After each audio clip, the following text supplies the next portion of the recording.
नमस्कार, आप देख रहे हैं एम न्यूज 24/7। पेश है आज की सुर्खियां। बिहार में विस्फोटक हुए हालात, हकीकत जाने आज पहुंच रही है केंद्रीय टीम।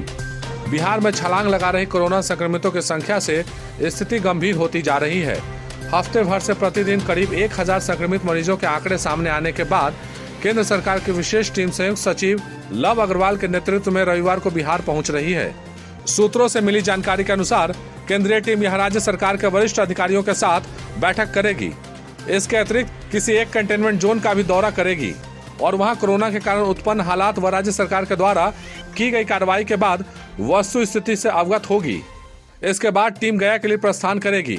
गया स्थित कोविड-19 के लिए डेडिकेटेड अस्पताल के साथ अन्य अस्पतालों में जाकर कोरोना जांच व अन्य इलाज को लेकर किए गए उपाय की जानकारी प्राप्त करेगी।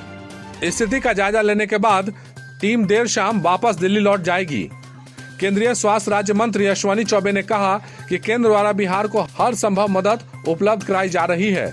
कोरोना को रोकने के लिए महत्वपूर्ण कदम उठाए गए हैं। बिहार कोरोना का ग्लोबल हॉटस्पॉट बनने की ओर अग्रसर। तेजस्वी यादव ने बिहार में कोरोना के बढ़ते संक्रमण को लेकर मुख्यमंत्री नीतीश कुमार पर निशाना साधा है। राजद नेता ने कहा कि जिस हिसाब से बिहार में केस बढ़ रहे हैं, अगर प्रतिदिन 30-35 हजार जांच हो तो रोज 4-5 हजार नए मरीज मिलेंगे और संक्रमण में बिहार देश में सबसे ऊपर आ जाएगा। इस बात की प्रबल संभावना है कि बिहार कोरोना को नेशनल हॉटस्पॉट ही नहीं बल्कि ग्लोबल हॉटस्पॉट बनने की ओर अग्रसर है। प्रदेश में कोरोना मरीजों की संख्या 25,000 के पार तो मृतकों की संख्या 200 के पार। कोरोना का आतंक बिहार में अब विकराल रूप लेता जा रहा है। शनिवार को सरकार द्वारा जारी आंकड़ों के आधार पर राज्य में कुल संक्रमितों की संख्या 24,967 है, जिसमें एक्टिव मरीज 9,092 हैं।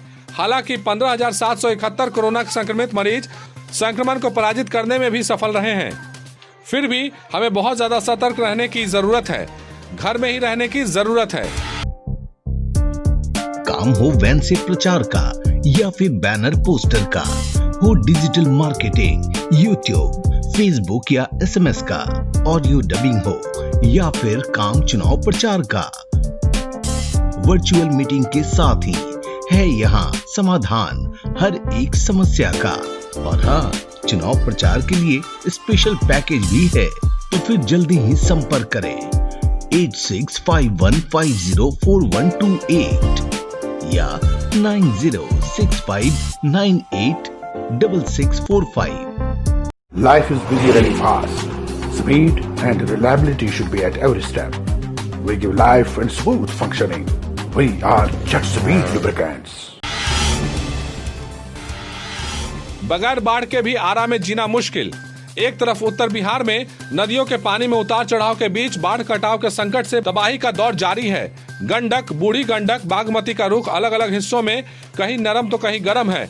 वहीं दूसरी तरफ ये गंदे पानियों से लबालब घर आरा के अनाइट का है। यहाँ बगैर बाढ़ के घर और गलियां गंदे पानियों से लबालब है। कोरोना काल में गंदे पानियों से लबालब घर में रहने की कोशिश विषैले सांप से जहर से भी जहरीला है, फिर भी लोग रह रहे हैं। ऐसा लग रहा है मानो कुंभकर्णी नींद में सोई नगर निगम को खबर ही नहीं है। बरसात का समय, बरसाती पानी से अनेकों बीमारियों का जन्म, कोरोना का संक्रमण और प्रशासन की निश्चिंतता नीम पर करेले का स्वाद दे रही है। शुक्र है कोरोना के कारण बिहार में लॉकडाउन है, ऑफिस स्कूल बंद है, वरना न जाने क्या होता। अब कस्टमर बनेगा किंग। ग्राहकों के हितों की रक्षा करने के लिए अब मोदी सरकार ने अपनी तैयारी कर ली है। आए दिन ग्राहकों के साथ नए नए तरीकों से होने वाले धोखाधड़ी के मामलों पर लगाम कसने के लिए केंद्र सरकार एक नया कानून उपभोक्ता संरक्षण अधिनियम 2019 को 20 जुलाई से लागू कर देगा। नया कानून उपभोक्ता संरक्षण अधिनियम 1986 का नया स्वरूप होगा।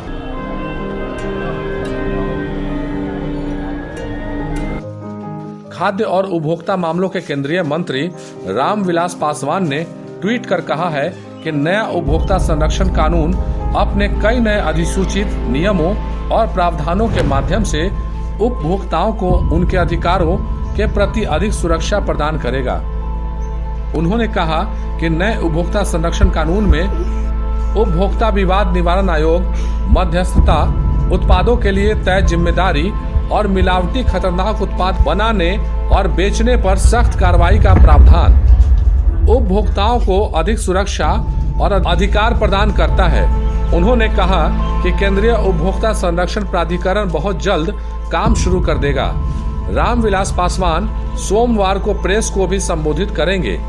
केंद्रीय उपभोक्ता संरक्षण प्राधिकरण किसी भी उपभोक्ता मामले का स्वविवेक से संज्ञान ले सकता है, जांच शुरू कर सकता है और उपयुक्त कार्रवाई कर सकता है। इसमें उपभोक्ता कहीं से भी शिकायत दर्ज कर सकते हैं और उन्हें अपने मामलों का प्रतिनिधित्व करने के लिए वकील नियुक्त करने की आवश्यकता नहीं है। मध्यस्थता के लिए भी नियमों में निश्चित समयावधि तय की जाएगी। नए कानून की ये विशेषताएं, नए कानून में उपभोक्ताओं को भ्रामक विज्ञापन जारी करने पर भी कार्रवाई की जाएगी। उपभोक्ता देश के किसी भी कंज्यूमर कोर्ट में मामला दर्ज करा सकेगा।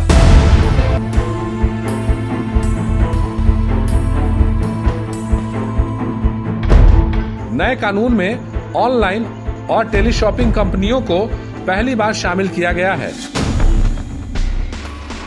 खाने पीने की चीजों में मिलावट होने पर कंपनियों पर जुर्माना और जेल का प्रावधान है।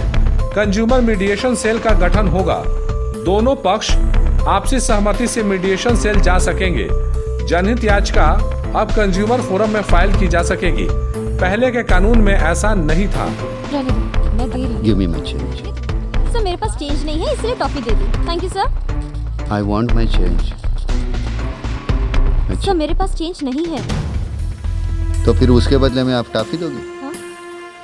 मतलब इसके बदले में हम दूसरा कुछ देंगे तो हमको देंगे आप सामान? मतलब अब कंज्यूमर के साथ धोखा पड़ेगा बहुत महंगा। और जाते जाते देखे एडोलसेंस डोले डोले। बाप रे बाप, कोरोना इतना कोरोना है कि पूरा दुनिया को ही बर्बाद कर दे रहा है।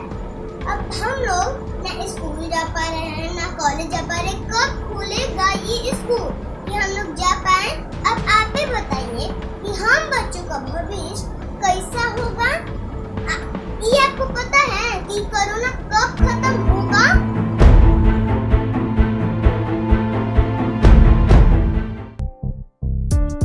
काम हो वैन से प्रचार का या फिर बैनर पोस्टर का, हो डिजिटल मार्केटिंग, यूट्यूब, फेसबुक या एसएमएस का, ऑडियो डबिंग हो या फिर काम चुनाव प्रचार का, वर्चुअल मीटिंग के साथ ही है यहाँ समाधान हर एक समस्या का। और हाँ, चुनाव प्रचार के लिए स्पेशल पैकेज भी है। तो फिर जल्दी ही संपर्क करें 8651504128 या 9065986645। Life is busy running fast. Speed and reliability should be at every step. We give life and smooth functioning. We are Jet Speed Lubricants.